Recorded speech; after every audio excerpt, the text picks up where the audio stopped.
Hai Sobat Bersinar, kembali lagi dalam program podcast Otawamu, obrolan asik, singkat, dan berwawasan menuju Indonesia Bersinar. Otawamu, Otawamu, Otawamu, Otawamu, obrolan singkat berwawasan menuju Indonesia Bersinar. Bersinar kobar Otawamu. Kali ini dalam segmen ini kita bersama dengan Bapak Muhammad Taufik Julfikar Sarson. Iya. Seorang akademisi, praktisi, dan pakar hukum. Benar ya? Iya. Serta pengajar di Fakultas Hukum Universitas Negeri Gorontalo.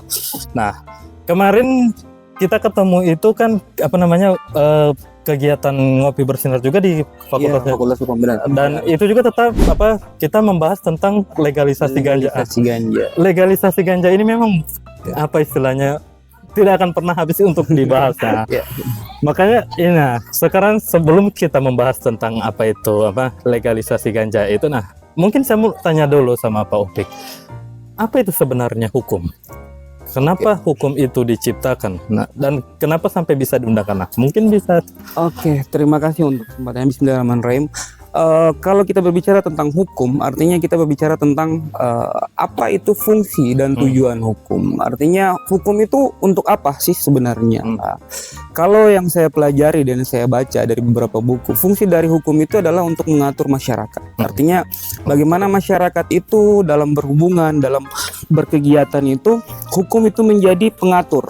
Kemudian bagaimana manfaat untuk hukum? Ya, artinya hukum itu harus bermanfaat untuk masyarakat. Hukum itu harus punya rasa keadilan. Hukum itu harus punya namanya kepastian seperti apa.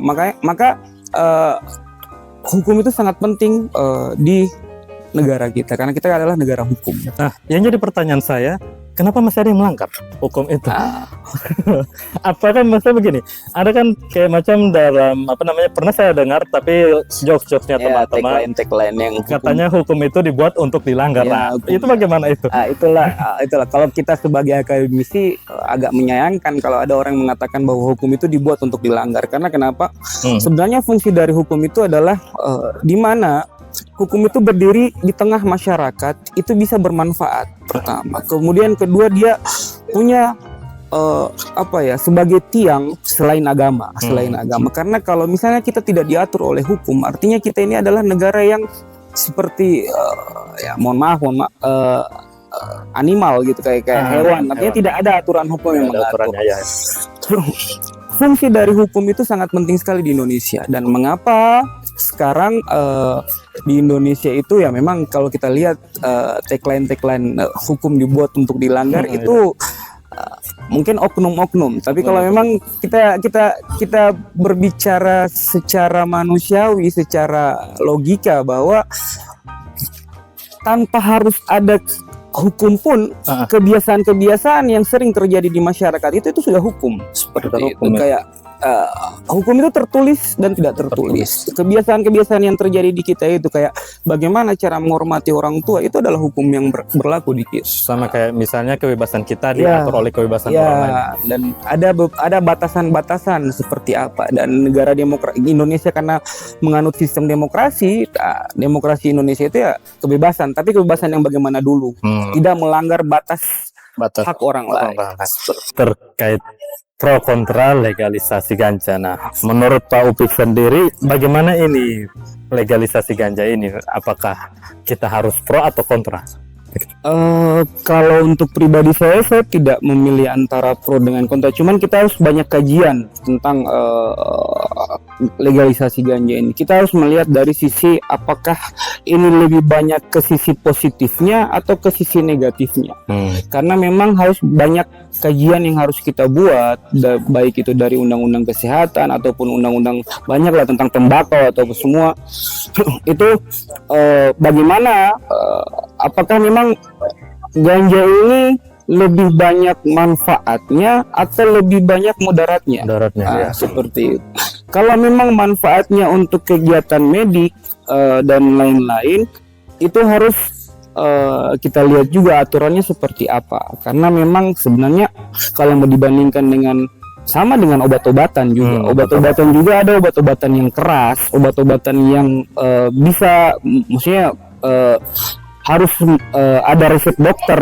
Kan itu kan ada golongan-golongannya kan seperti. Kalau ganja ya saya rasa mungkin kita harus duduk bersama dengan para ahli, dengan para komunitas yang benar-benar merasakan dampak positif dari ganja ini. Karena saya dengar beberapa tahun lalu ada kasus yang menyangkut tentang antara suami istri yang memang istrinya itu harus mengkonsumsi kannabis, harus mengkonsumsi hal apa yang terkandung dalam ganja itu untuk kesehatannya. Dan itu memang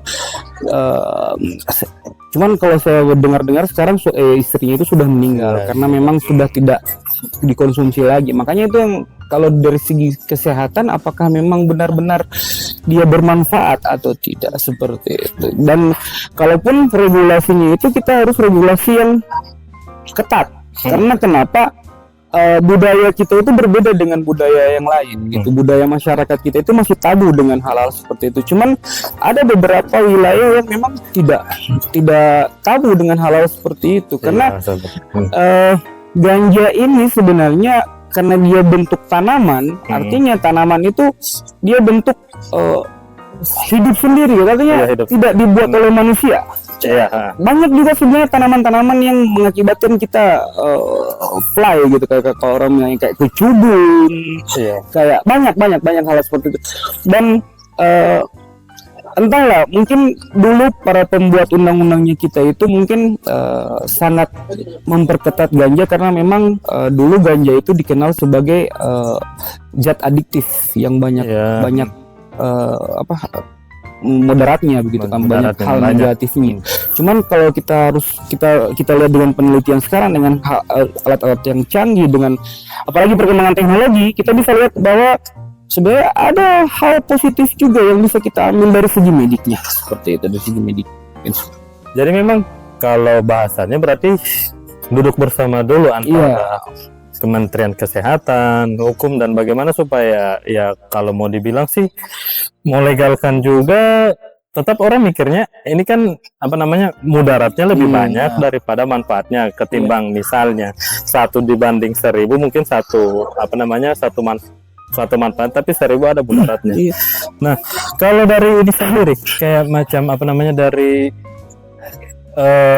segi hukum sendiri, misalnya kalau ini dilegalkan, nah, apakah bisa menjamin gak ini akan digunakan atau sesuai dengan aturannya atau bagaimana itu? Saya sebenarnya berkaca dari, saya membandingkan ya antara ganja, rokok, tembakau, vape dengan minuman keras. Kenapa saya membandingkan hal seperti itu? Karena kalau mau dibilang semua yang saya sebutkan tadi itu pertama punya zat adiktif, punya ada mudaratnya. Tapi juga kayak tembakau itu kalau kita lihat apakah bermanfaat buat masyarakat? Seperti itu. Pertanyaan kenapa tembakau itu tidak dilarang? Pertanyaannya kenapa tembakau tidak dilarang? Padahal kalau mau dipikir manfaat tembakau itu apa gitu. Nah, sedangkan minuman keras seperti itu. Manfaat dari minuman keras itu apa? Kenapa sampai minuman keras aturannya itu tidak terlalu diperketat seperti itu? Yang kita perketat adalah ganja. Nah, makanya kita harus melihat juga aturan yang mengatur dan seperti apa sebenarnya aturan-aturan yang bisa kita terapkan. Kalau dari segi hukum sebenarnya memang agak sulit juga karena masyarakat di Indonesia itu berbeda dari budaya, dari kebiasaan, dari hal-hal adat istiadat, dan tidak semua orang bisa menerima itu. Tidak semua orang bisa menerima misalnya ganja dilegalkan, tapi di Aceh Aceh itu kan ganja itu kan sudah menjadi produk konsumsi sehari-hari begitu ya.